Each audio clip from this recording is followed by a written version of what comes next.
นี่ทุกคนเฮาตอนแรงเนาะเฮากำลังสิไปนอนเนาะแล้วมื้อนี้น่ะเฮาผัดว่าแม่เฮาไล่ออกจากบ้านเฮาก็เลยมานอนอยู่นอกบ้านนี่ขอตัวนอนก่อนนอนหลับตื่นมาแล้วเอ้าเป็นหยังคือตื่นสวยแท้ปกติตื่นตอนมืดแล้วบัดนี้มื้อนี้เรามาตื่นสวยสูกุจะบ้านี่เขาก็มาใส่เกิบกันจะไปใส่กับบูฮูใส่เกิบแล้วก็ใส่เกิบแล้วก็มาชมวิวการทางหลังบ้านแล้วก็ย่างไปใส่กับบูฮูแหละ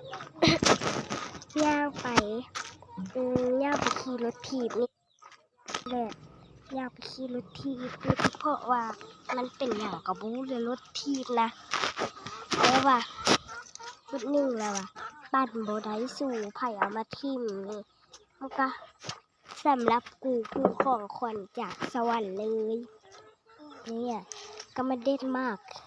ก็กินเลยนี่ก็มากินจุดเจ้าเบิ้งทะเลนี่ก็กิน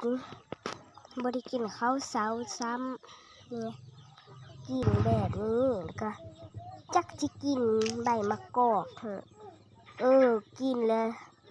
บริกินหรือสู่เอาโยนทิ่มแล้วก็มาขึ้นต้นมะกอกสู่เย็นนี่ความขี้ดื้อ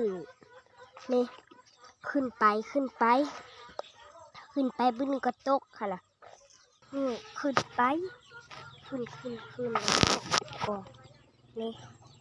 ขึ้นแล้วก็ส่งเห็ดยาวเนี่ยเบิ้ลกระตกหั่นนะ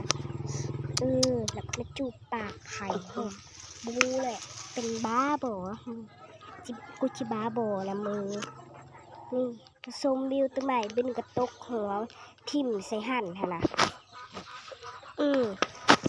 นี่สู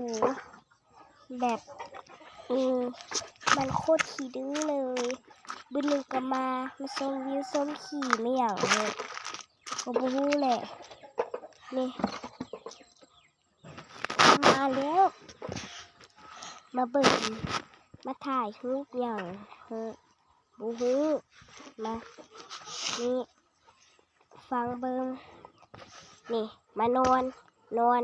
ปิดบายแล้วก็ปิดกล้องปิด